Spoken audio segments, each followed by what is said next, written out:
Morning, everyone.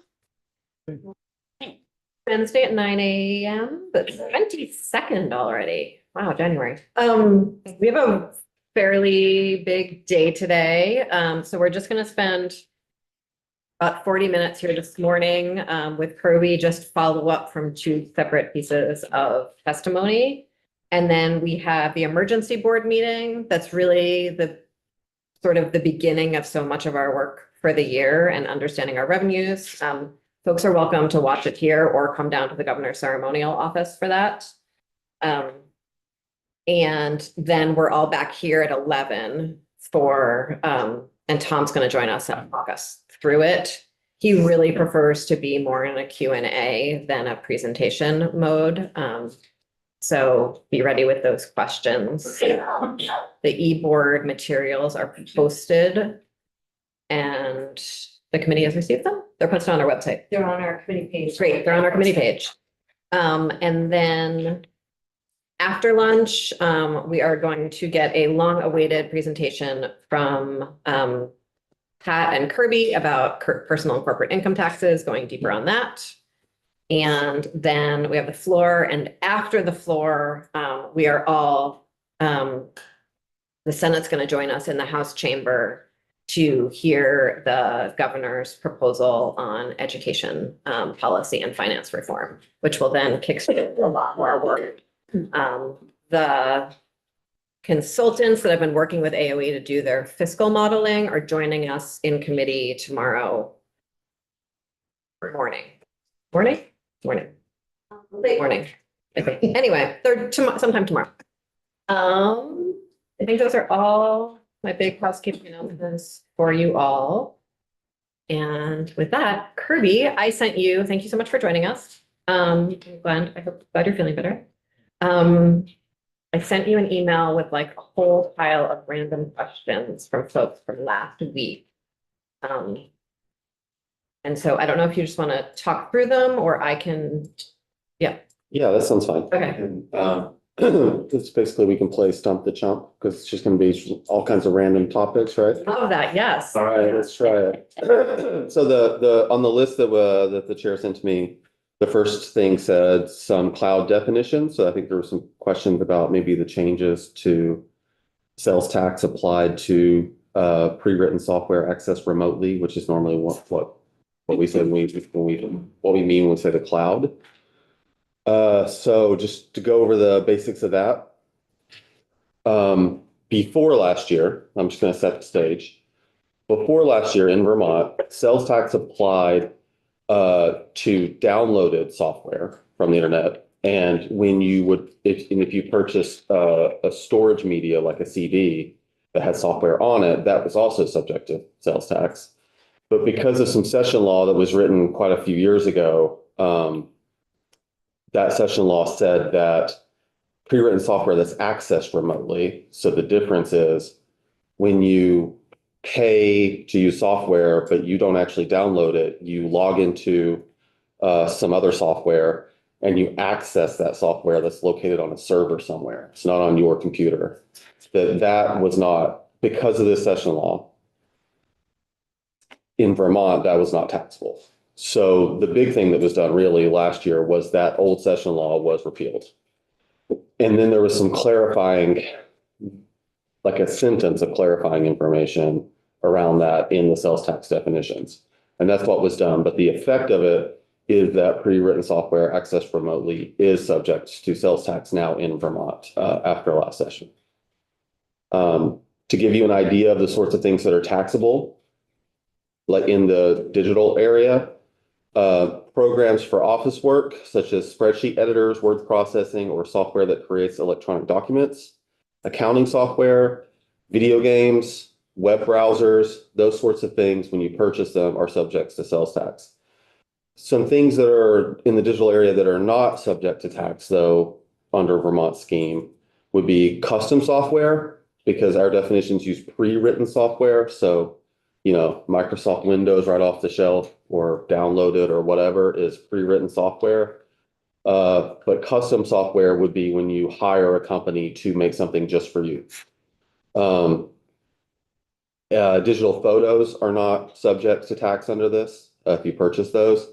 And then anything that's more like services, like development and technical support, those things are not subject to sales tax either. So when a company's offering a mixture of all of these things to a customer, they'd have to itemize that stuff out and collect tax for the parts that are taxable.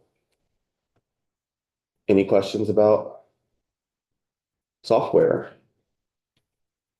Just a couple. Okay. So the chair knows I wasn't in favor of this a couple of years ago.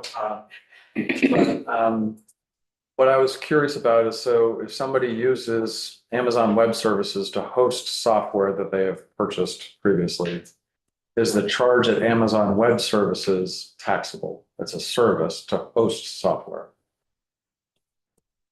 Service to access your own software? That is now deployed in the cloud. So I should have a giant caveat. It's the Department of Taxes' job Okay. to interpret those sorts of things. So I could give you my off the cuff, like how I think it might go answer, or we could just say that's the department's call as those things come up. What I can say about the implementation of it, as far as I know, I don't know a ton, but I did check to see if there's been any formal rulings. This is what I expected. So a formal ruling is a company or taxpayer can request from the Department of Taxes to answer a question officially. And that's what a formal ruling is when the department issues an official position on something. And it's usually the taxpayers providing their situation. So Amazon, for instance, or I shouldn't say company name, any software company could pose that question to the department and get the answer. Last time I checked, it's been a couple months. There haven't been any formal rulings issued relating to this. I don't know if that means that there's not confusion out there or I don't know. I don't know what that means. If there were a bunch of formal rulings, that would tell us there might be some confusion, but since there's not, I don't know. And it's possible that someone requested a ruling and the ruling hasn't been delivered yet, or would the request be available? There is some lag between when they're published. Yeah, but And is, only two more questions. Is there any separate tracking for this, or is it just grouped into sales tax? it's under sales tax. I don't know what you mean by grouped. I mean, there's some specific Track it outreach. separately. Or is it just in the general sales tax figure? It is. Okay. It's just- You can't it was say just how the much is repeal of an contributing. exemption. Yeah, but I'm just wondering Yeah. how much has been collected for this particular thing. Department might be able to figure that out based on the way things are reported. I don't know. Okay. And are there organizations that are exempt from paying sales tax on pre-written software accessed remotely? Are there what exempt? So are there organizations or companies or individuals that do not have to pay sales tax on pre-written software that is accessed remotely? There's no exemption specific to this, but there are exemptions for certain entities. For instance, if the federal government's buying it to be used in Vermont, that's going to be exempt. If the state of Vermont's buying it, that's going to be exempt. And then there's other entities too that are. So is it all the same exemptions that we talked about with exemptions from the sales tax? Yes, that's what I'm saying is that the general sales tax exemption will apply to this.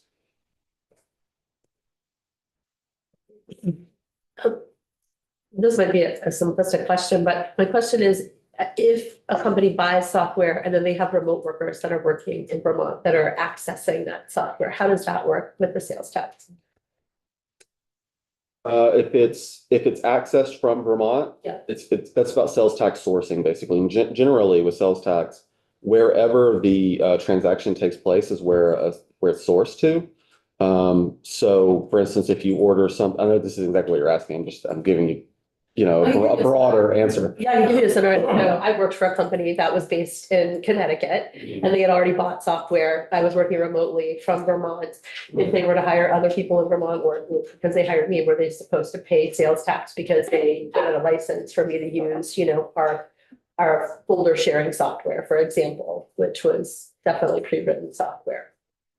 I believe that if it's accessed a majority of the time from Vermont, then for that software purchase, it would be Vermont sourced. How it's done in the real world. Can you speak broadly about sort of sourcing and sales? Yeah, that's what I was going to do before. So stepping back, if you order something online, and it's delivered to your house in Vermont, it's sourced to Vermont because it was delivered there and that's where the transaction took place. If you go to a store in Vermont, that transaction is taking place in that store and it's sourced to Vermont. And so in this electronic world, where you're accessing the remote software is again where it's sourced to in the same way as those other things. And when it comes to download, same thing. If it's being downloaded in Vermont and used primarily in Vermont, but it's really about where the use is. And I'm sure you talked about the use tax. That's the other component of the sales tax. I'm jumping ahead because I think there's a question about use tax later. I'm going to go ahead and rope it in here. The way use tax works is you still owe the equivalent of sales tax for if you live in Vermont and you're using an item in Vermont, but you go and you purchase it somewhere else and you happen to not pay tax on it there, you owe use tax. So that's relevant in this electronic accessing type situation too. But for use tax, if you go to New Hampshire, you buy some furniture, you bring it back to your home in Vermont, you use it in Vermont, you're supposed to report that use tax on your income tax return. There's a spot for that. Last I knew, Vermont had, I don't know, somewhere around 10%, maybe a little less in compliance with that, which is actually high compared to other states. But according to the law, you owe that use tax, you report it on your income tax return. And that's where you're supposed to, and that's a necessary part of the system because there's an obvious giant loophole if you don't have a use tax. Right. Yeah. While we're talking about I feel like the transition from use tax is a good setup to the difference between an excise tax and a sales tax. Okay. Just generally, an excise tax is a tax on specific things. Look, an excise tax on a specific entity or specific group of entities or a specific activity. So when you hear excise tax, it just means specific. You know that it's not going to be a large, broad base. Sales tax is a large, broad base because it's supposed to be on all retail sales of tangible personal property. Not certain types of personal property or not certain personal property sold by certain entities, just generally across the board. So could we essentially violate our streamlined sales tax agreement by calling something an excise tax? Well, last time I read anything in Streamline about that is what Streamline doesn't like, from my recollection, is to have basically a sales tax and try to call it something else. Okay, That's what they don't like. okay. Having taxes on other things, they know all states are going to have those. So I don't think Streamline doesn't. Even other goods. Okay. Yeah, I don't think that Streamline, facts matter. It depends on the fact pattern, but generally speaking, it's not something that makes a red flag go off for me with Streamline. It's more like if we had something that looks a lot like the sales tax and we started calling it an excise, whatever tax, and Streamline saying, no, you actually have two sales tax rates. That's what you're really doing. And they would have a problem with that. And excise taxes seem to often be like not on the purchaser, but on the distributor. And sometimes they're about like volume rather than a percentage. Like, what's that about? Is that essential to an excise tax or is that just part of however that thing was designed? Not as far as I'm aware. I mean, it's you could have excise taxes where either the buyer pays or the seller pays. I don't think that that's like a definite part of it. When we talk about consumption taxes, though, those tend to be where the buyer pays. It's because it's a tax on the consumption of the thing. So sales tax is paid by the purchaser. Meals and rooms tax is paid by the person making the purchase. So that tends to go to whether something's a consumption tax. Thanks. Yeah. So of course, we consider our tax on marijuana to be an excise tax because it's a specific product. You could We call it that. call it that. I mean, do we call it that? Well, we have, yeah. What do we call the cannabis excise tax? The cannabis. The cannabis excise tax, and then sales tax is also part of that as Part of well, it, right? yeah. Right, it's an additional tax. That's as a percentage, not. Right. Weight or anything. Right, it's percentage of the value. Of the transaction, yeah, the sales price. Yeah, Jim. Yeah, for those of us, maybe it applies to you, Mark, who buy building materials or tools in New Hampshire, pay the tax on it, the tax is tax deductible. It's a business expense. So it comes around in a way that's not harmful, I think. Well, that's a great transition to our business inputs taxable for farms and forestry. Okay. Segue.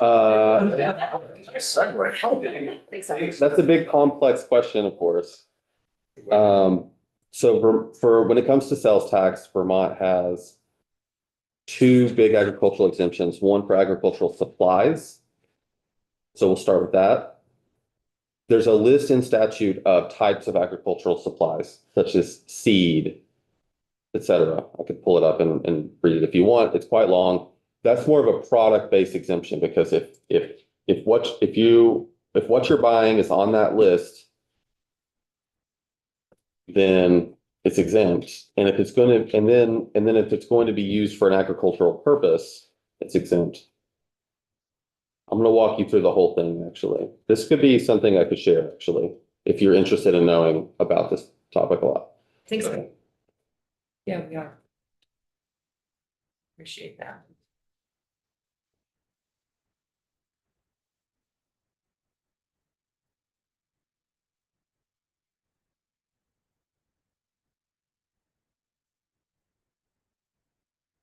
Okay.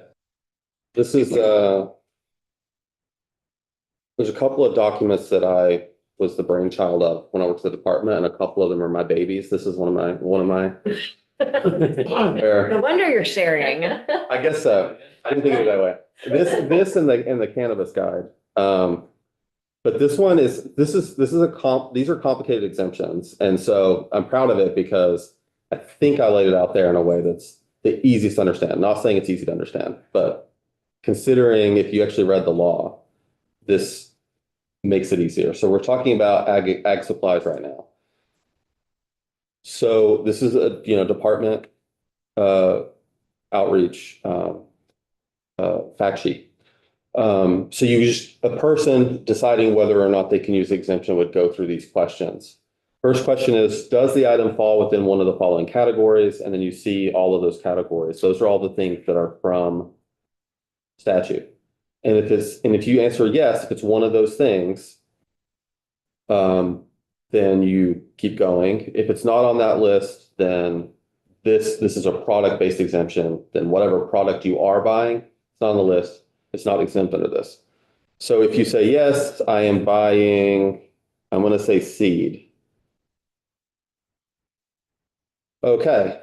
Is the item typically used in agriculture? Oh, this is grass seed. It's usually used for lawns. It's not used for agriculture. Oh. So dramatic. Thank you. Then you would say no, it's not typically used in agriculture. But you can still continue on to question 3 because you still might have a way out. But let's say that it's carrot seeds. Yes, typically used for agriculture. Then I can use the exemption.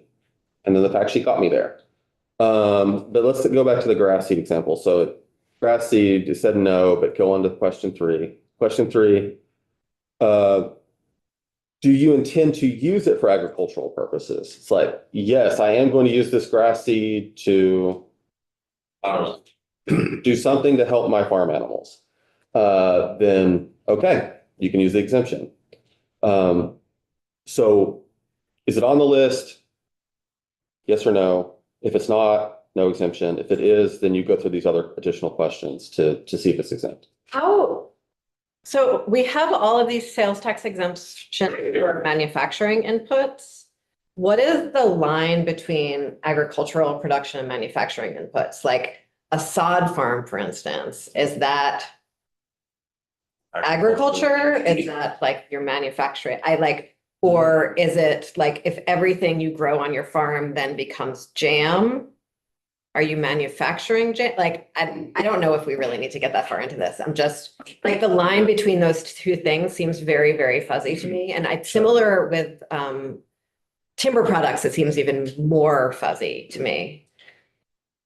The exemptions are written quite differently from one another. I can't think of anything that would really overlap, actually. You could have one business that uses both exemptions. Okay. If you have an orchard and also a processing plant, but you would use probably both of the, when it comes to the plant, you would use the manufacturing exemption more. When Okay. it comes to the orchard, you would use the agricultural exemptions more. If your question is there like any kind of problem created about where where they meet? I don't think so. Okay, thanks. Thank you, Madam Chair. My question is, these exemptions, you have to qualify as a firm, am I correct? Not for this one. Not for this one? This is product based. Okay, It's mostly product based. As you see, there's a little bit of use base because if you, like for the grass seed example, that's not product based. It's grass seeds exempt under this if you're going to use it for agricultural purposes, but it's not exempt if you're not. But mostly it's product based. And so no, it's not available just to farmers. Any person who goes and buys carrot seeds, they should be exempt in Vermont.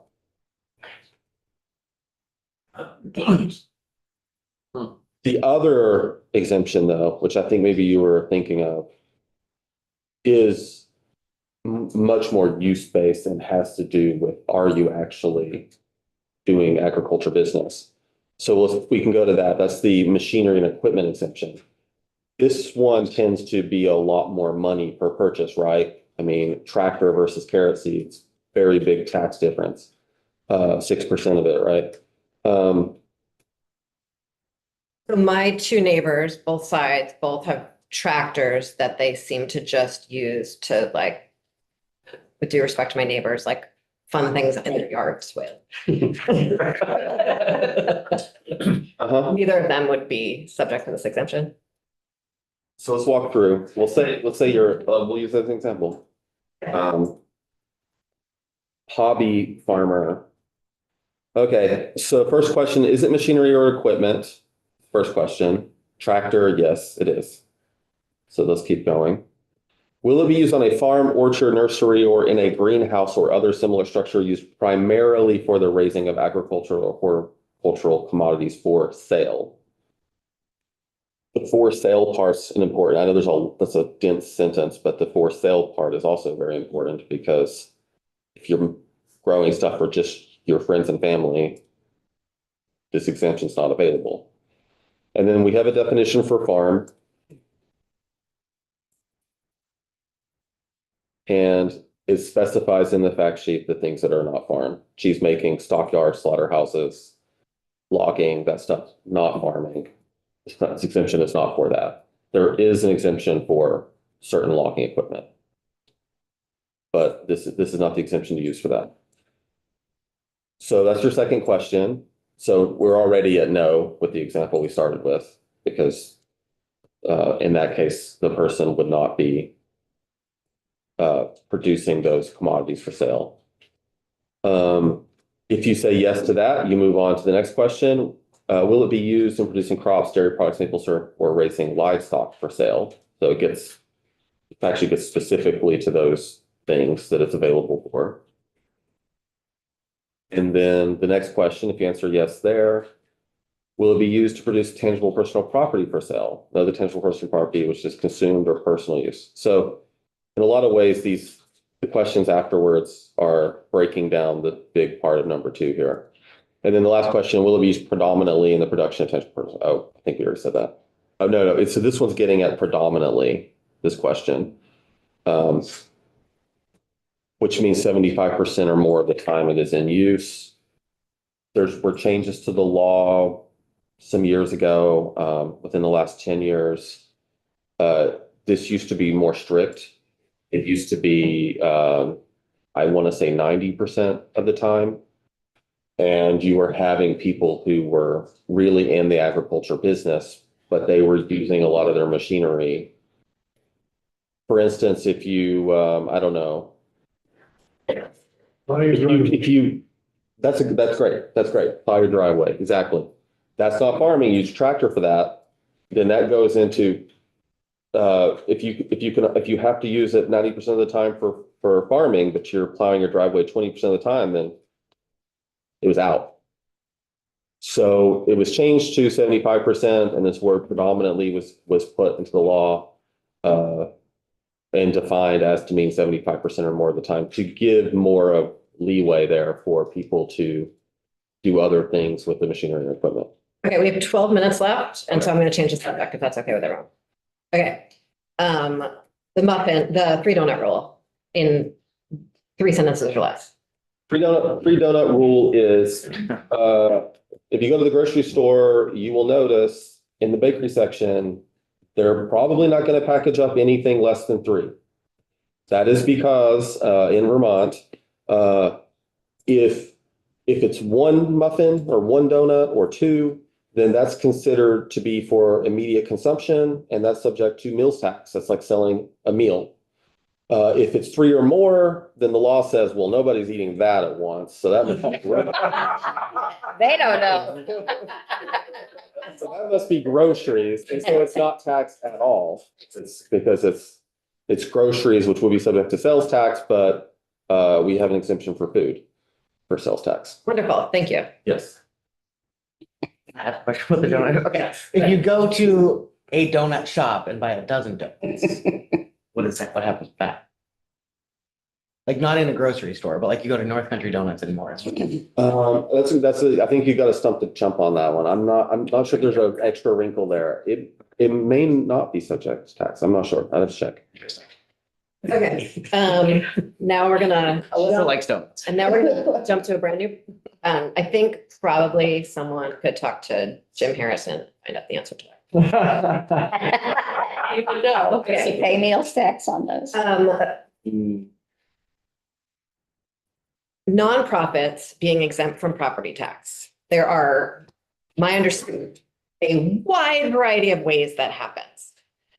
Can you talk us through Yes. that wild decision tree and processes? Okay. So I think you're talking about the public, pious, and charitable property tax exemption. Indeed. Okay. And that's too bad we don't have that much time, because it's one of the more fun things to talk about in Vermont tax world, because We it's, can have you back. you apply something called the fly fishing test. That's what makes it fun. That's it. That's all the fun. You get to use the fly fishing test. It's called the fly fishing test because it came from a Vermont Supreme Court case that was National Fly Fishing Museum, the town of Manchester. So, and the court made up a test to apply this exemption, and it's called fly fishing test. So I'll go through quickly the fly fishing test for you. Did it matter that it was owned by a for-profit company? Under the case, the fly fishing case, one of the 3 prongs, you got ahead of me there. It's one of the 3 So sorry. prongs. One of the 3 prongs is that the property must be owned and operated on a not-for-profit basis, but then there's what's called dicta, just like at the explanation from the court, did mention that it doesn't mean that they can't ever operate in the black. It just means that they generally need to be not like pursuing a goal instead of profit. So it's the court at least was fuzzy about that. But I'll start from the beginning with the test. First, it's a 3-part test. A property has to qualify under all 3 of these things to be considered exempt. The person making that decision initially is the assessing official, the lister or assessor for the town. And then from there, it would be appealed, and the fly fishing test would be applied at different levels of appeal. But the initial decisions made by the assessing official. First question, the property must be dedicated unconditionally to public use. So is it dedicated unconditionally to public use? Every once in a while we do some public event here, but it's mostly a private property and that's used for some other purpose. It's like, no, it needs to be dedicated unconditionally to public use. Second prong is the primary use of the property must directly benefit an indefinite class of persons who are part of the public and must also confer a benefit on society as a result of the benefit conferred on the persons directly served. There's a lot there. An indefinite class of persons is a group of people that anyone could be a part of. For instance, if it's a property that's used to help the blind community, that would pass this test because anyone can become blind. So it's an indefinite class of persons that it serves. So if, can women be Knights of Columbus? A fraternal organization Yeah. that is entirely fraternal, would that pass the test? I would have to pass all the prongs Okay, to use this exemption. Okay. I think there are some other exemptions that those organizations and then use. I think a part that we also wanted to understand yesterday, and maybe you need to come back for, is there's sort of like there's passing the state test. And then I think municipalities can sort of exempt additional organizations, and sometimes they get forgiven for the education tax and sometimes they don't. Understanding all of that better would be helpful. I can run through quickly. Okay, So by the way, looking at the Lister's handbook for this stuff, that's the best source in Vermont for this. So that's something to keep in mind. Under the Lister's handbook for state exemptions, not the voted ones at the municipal level, there's 37 different categories of exemptions that the Listers could possibly use. And for the municipal voted ones, there's 13. For the municipal voted exemptions, you've got college/university/fraternities. These are all things, by the way, that the municipality would vote, and in most cases, they would be exempt from education tax, but the municipality has to pay that back. So for most of these voted exemptions, the other folks in town are paying the bill, essentially. Okay, so the second one's municipal trust. Third one is charitable/fraternal organizations. I think that goes to the example the chair mentioned a minute ago. Stabilization agreements, that's when a municipality decides to, freeze a property's taxes for a period of time. A lot of the time that can be because of economic development reasons or something like that. and I know a lot of towns do that for firms as well.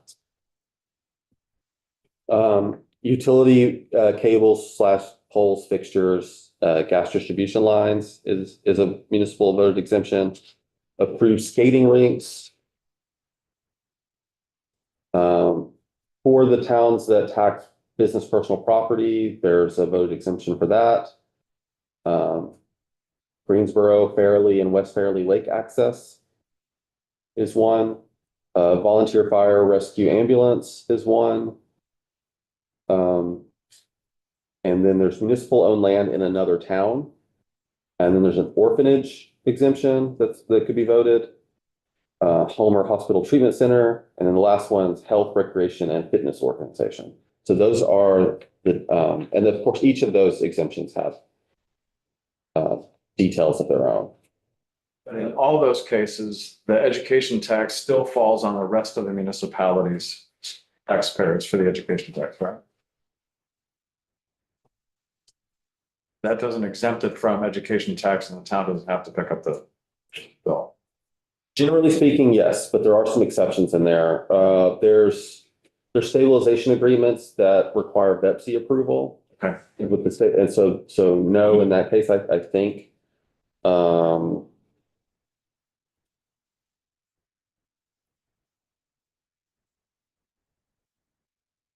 yeah, It might be helpful to have you back at some point to like more of a decision tree thing, like you have so spectacularly done with some of the other. okay. Um, Any more questions about the property tax exemptions, or we have time? We can take one quick question from yesterday if someone has one. Okay, thank you, Kirby. We are recessing until 11 when we are back here